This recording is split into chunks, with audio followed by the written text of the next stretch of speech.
Hey everybody, it's Jason Blaha here, and once again it is time for a Dadbod to Daddy training vlog, and today was leg day. Pretty much I think what I said the other day, I'm just going to go back to doing my normal low bar power squats, and then we're just going to pump the heck out of my quads afterwards.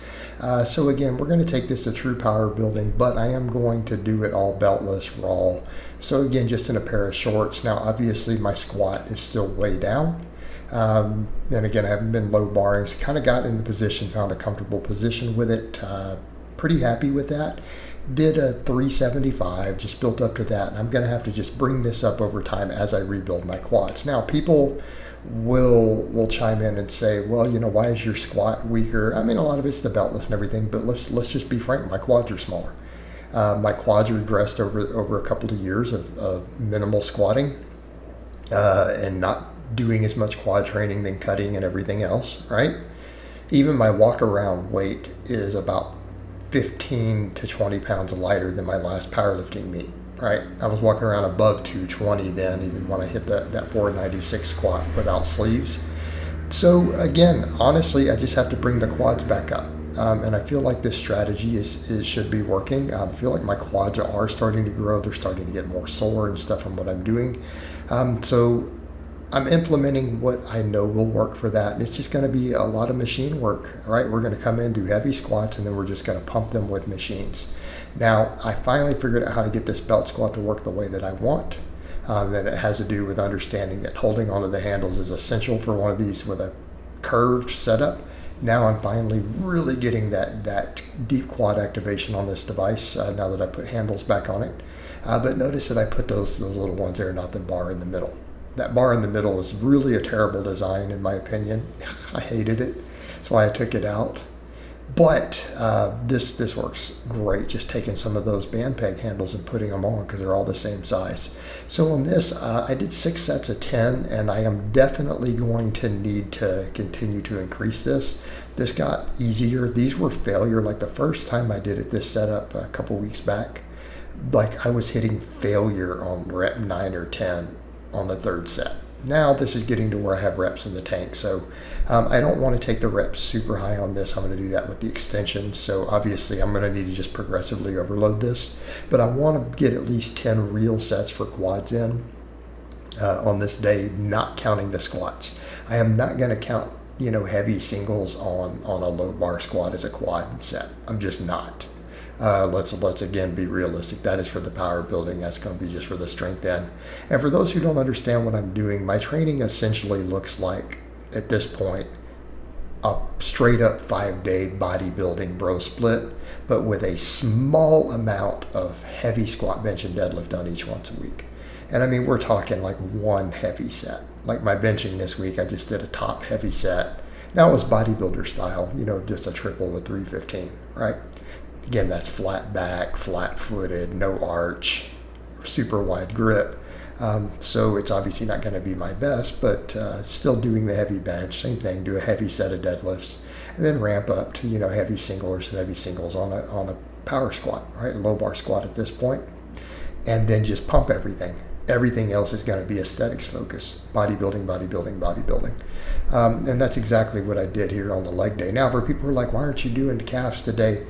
Because I feel like it is interfering almost with my sets. I feel like the supersets, I'm not enjoying doing a lot of the supersetting. It's not doing what I want. And for calves, I'm just doing calf raises, hundreds of them every day, like standing on the thing I have in my office. So some of the muscles I'm training daily, I'm doing calves every day for ultra high reps with just body weight. My calves are super jacked, and the squatting and all this actually even builds my calves. So that should be enough. So mainly I'm just looking at all that pump work to keep that energy turnover higher. Again, insulin sensitivity, all that stuff. So I've kind of been daily for the last week. I've been doing at least 200 band press downs for triceps every day. Anywhere between 200 and up to 1,000 crunches a day, and then, you know, 200 or 300 standing calf raises, right? And that's pretty much what I've been doing. So I feel like for me, with my calf genetics and just overall calf size, I can probably do that and be just fine. And then my leg day, I can really come in and focus on quads, adductors, and glutes with a heavier focus on quads. And the reason I say the heavier focus on quads, because I have a posterior chain day, right? We've got a glute and hamstring day and all of that. So again, I'm not having to worry about getting at least 10 sets that actually do hit the glutes too. So I can come in and do these leg extensions.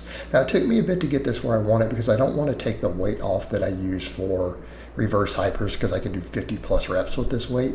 And I just don't want to strip it all on and off. So I'm like, let's just do these. And even if it feels a little cheaty, it's fine. We're still able to get 20 reps. And it took me a minute. I tried wrapping a shirt on there. I tried doing some other stuff. I'm like, this is not liking this. Let's just try my sleeves. Like, I want to train everything raw, and my knee sleeves are actually good for protecting my ankles, because that was the thing when I first used this. That hard canvas on there rubbed me bloody. Like, people are like, oh my God, there's scabs all over, like you ripped skin off of your feet and ankles. Yes, it did. This literally rubbed all the skin off to the point where I was bleeding with just a couple of sets the first time I tried it. So I have to have a little bit of protection there. And even then, it's uncomfortable with shoes. Like the shoes, it felt like it just almost digs in too. This actually worked pretty good. These really thick SBD powerlifting cheating knee sleeves are actually great ankle protectors. So I found a use for this $120 pair of knee sleeves that I didn't even use for my last state record on the squat. I didn't even wear them. We just came in, did it raw. I came in as just a belt and a pair of chucks. But now we're doing even beltless. And part of me wants to almost, I could throw the belt on and get that squat back up. But I also am sitting here going, I'm wanting to really stick with that philosophy of the raw training. There's just something to it. But again, I did feel like when I was doing these for a while, they were hitting the quads pretty good. So I feel like, again, those really deep belt squats combined with this, this should get me about where I want to be back in terms of just getting those quads coming back up. But look at them sitting here. They're looking fuller just from the belt squats, right? And you see them here working. So I'm just going to keep doing it. So really, though, honestly, my squat is just dependent on my quads. My quads are way smaller than I was squatting in the 500 to 600 range. Like, they're obviously smaller. People are like, your legs are big. I'm like, yeah, but that's because of my hamstrings and adductors and everything too.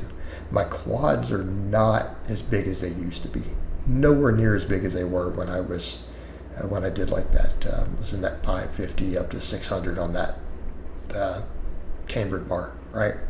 Now, granted, those were not to depth. They were a little high, but still, right? Still. So again, I feel like this combination should work. I mean, squat, a leg press or a belt squat, and then some leg extensions. That's hard to beat for bringing up quads. Quads are not that difficult to bring up. They're just tough to do. All right, guys, but that's really all I have to say on that today. I hope it's been informative, and I'll talk to you guys and gals next time.